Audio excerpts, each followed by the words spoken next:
নাম পেতে গেলে গুরুর মাধ্যম দিয়ে আজ আমাদের যেতে হবে সেই কৃষ্ণের কাছে। আগে আমরা কোথায় যাব না, গুরুর কাছে যাব। আর গুরু যদি আমাদের কর্ণে নাম দেয়, হ্যাঁ, তবে গিয়ে আমার দেহের মধ্যে কাম, ক্রোধ, লোভ, মোহ, মাদ, মাৎসর্য আর পঞ্চভক্তি কাঁটাও আছে। সে কাঁটা কি? কাটা হচ্ছে জাতি বিদ্যা মহতঞ্চা রূপ যৌবনমে বচ, রূপ যৌবনমে বচ। এই যে এই কাঁটাগুলি আগে যদি না ত্যাগ করা যায়, কি জাতির বড়াই, শিক্ষার বড়াই, জাতের বড়াই, রূপের বড়াই, এগুলো যদি থাকে বাবা, তাহলে ভগবান কৃপা লাভ হবে না। আমি বড় কীর্তনিয়া, এইরকম যদি অভিমান থাকে, আমার কীর্তন আর হবে না, ভগবত কথা আমার বদনে আসবে না। তাহলে কি করতে হবে? পদকর্তা কলম দিয়েছেন চৈতন্য চরিতামৃতে, কি বলেছেন? অভিমানং সুরাপানং গৌরব রৌরব সম, প্রতিষ্ঠা শুকরি বিষ্ঠা সম। তার শুকরি বিষ্ঠা সম কেন? কেমন?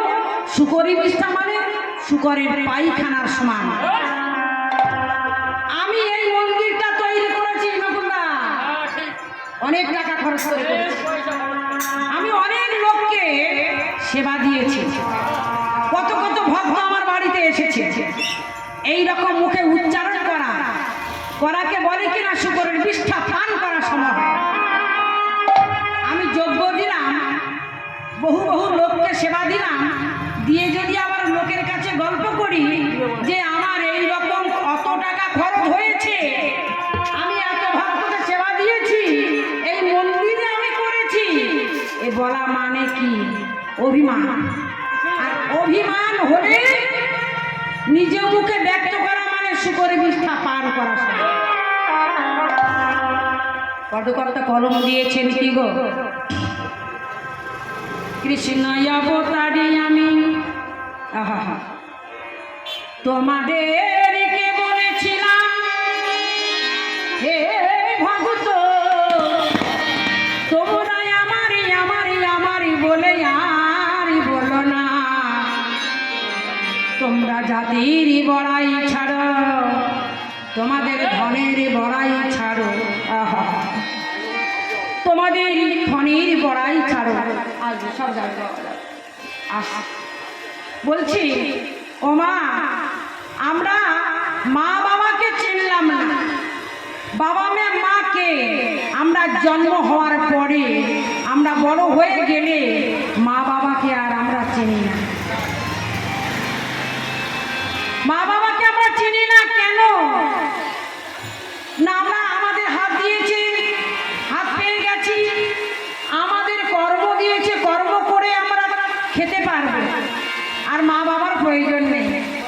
কিন্তু বাবা, ছোট্ট একটা গল্প মনে পড়ে গেছে। সে গল্পটা হলো এই লালাবাবুর গল্প। লালাবাবু কি বলছে না, এখানে ভক্তাধীন ভগবান, ভক্তের কাছে ভগবান বাধা থাকে। তা লালাবাবু বিশাল ধনাঢ্য ব্যক্তি, ধনী ব্যক্তি, টাকা পয়সা গাড়ি বাড়ি তার কোনো অভাব নেই। বৃদ্ধা মা, ভগবতী মা বলছে, লালা রে, ও লালা, লালা তুই তো আমার 7 নয় 5 নয়, একটি মাত্র আমার সুসন্তান। লালা রে, আমার বড় আশা হয়েছে লালা, আমাকে একটা ভজন কুটির করে দিবি বৃন্দাবনে, আমাকে একটা ভজন কুটির করে দিবি, আমি সেখানে গিয়ে যদি আমার এই দেহ রাখি, সে নাকি স্বর্গ লাভ করে।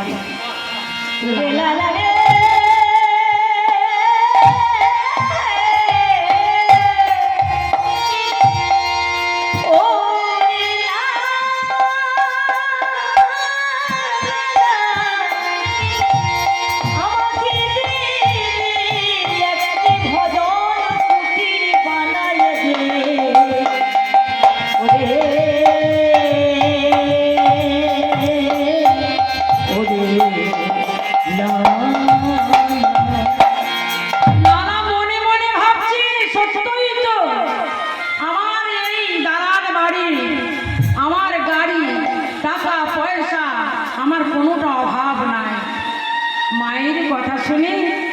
আমার লালার মনে দাগ কাটলো। ঠিক আছে মা, তোমার জন্য আমি চেষ্টা করবো মা। এই বলেই লালা আমার কি করলেন, ধনী ব্যক্তি গরম নিয়ে যাচ্ছে বৃন্দাবনে। আর বৃন্দাবনের মহারাজ কে গো? বৃন্দাবনের মহারাজ হলো জগৎ শেঠ।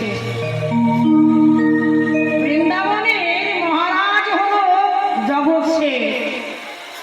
জগৎ শেঠের কাছে গিয়ে লালা বাবু যখন পৌঁছালো, জগৎ শেঠ লালা বাবুকে দেখে বলছে, হ্যাঁ গো, তুমি কে গো? তোমার বাড়ি কোথায়? তুমি কোথা থেকে এসেছো?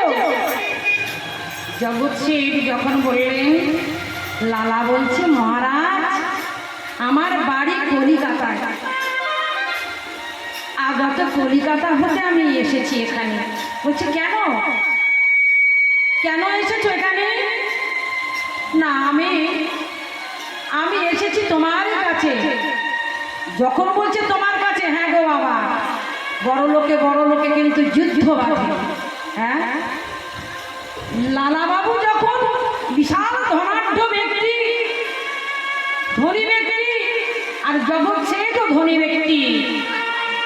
ধনীতে কি বলছে, তুমি আমার রাজ্যে আসবে?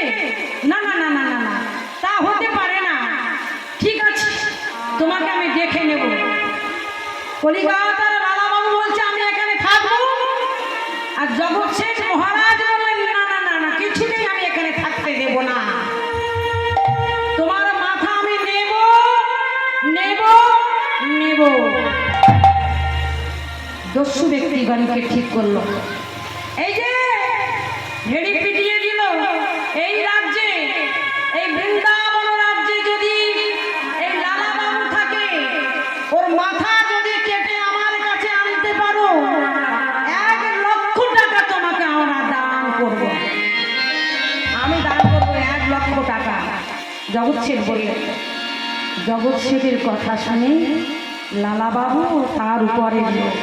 সে বললেন, ঠিক আছে, তুমি যদি আমার মাথা নাও, আমার একটা দল আছে। তার দলের লোকের কাছে গিয়ে বলছে, এই যে আমি তো এই বৃন্দাবনে এসেছি, বৃন্দাবনে যদি ওই জগৎ শেঠের মাথা যদি কেটে আমার হাতে ধরিয়ে দিতে পারো, আমি তোমাকে 2,00,000 টাকা দেব।